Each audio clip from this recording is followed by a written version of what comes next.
become wrestling. Oh, because he's a wrestler, now my boxing doesn't work.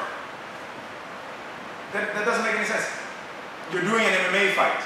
At a distance, you're still doing MMA, but it just looks like you can do any other striking sport. It just looks like that you're doing MMA. But it becomes clear that you're doing MMA when you close the distance, because now suddenly you can do so many things. You can do the same things that you can do in Thai boxing. You can do the same things you can do in judo. You can do the same things you can do in wrestling. You can do the same things that you can do in jiu-jitsu.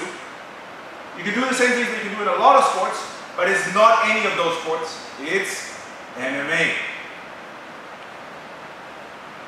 This is very, very important, because sometimes it's like, oh, but I'm not such a good boxer, or I'm not such a good wrestler. If you're not a good wrestler and you know your opponent is good at wrestling, then you need to train this. Why? Because your opponent is going to try to close the distance, and then if they get you, you don't know what to do. Then you're fucked. You don't know how to fight MMA. You're fucked. You can't just be like, oh, I'm just going to keep the distance. It's not going to happen. You have to work where the change takes place. There's a change. If you're a good boxer, or a striker, kickboxer, whatever, if you don't train the part when they touch you, when they grab you, when they level change, when they grab your legs, when they grab your head, when they grab your arm, when they take your back, if you don't know what to do in that situation, if your only plan is, well, I just need to avoid it, then you're going to lose. 100%. You have to one hit knock them out. Because there is only limited space, and you can get pushed up against the wall. And when you get pushed up against the wall, you will get touched. And if you don't know how to get out, you're done. Then you're not an MMA fighter. You're going to lose. The same is true for a jiu-jitsu guy. You're up against somebody who can box, kick, or wrestle. You want to take them on the ground. You've been practicing your jiu-jitsu. You know this person doesn't know the difference between an armbar and an omoplata and a guillotine. So you want to get them down on the ground. How are you going to get them down on the ground? Without touching them. How?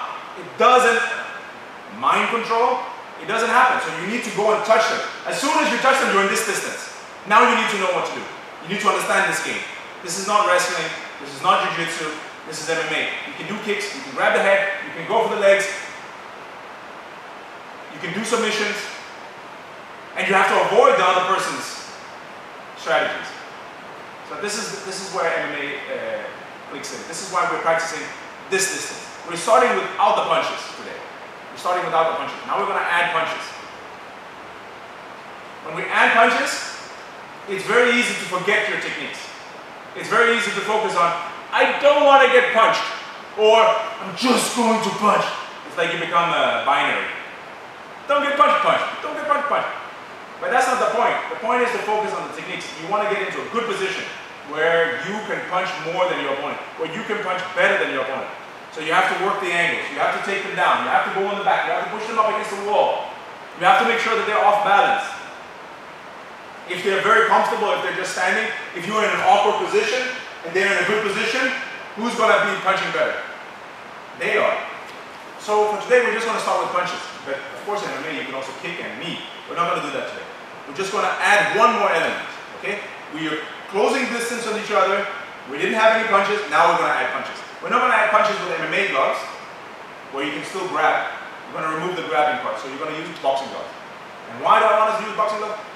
So we don't hurt each other. And so that we get comfortable. This is weird. We get comfortable punching each other. We should feel comfortable punching each other, not pretending to punch each other.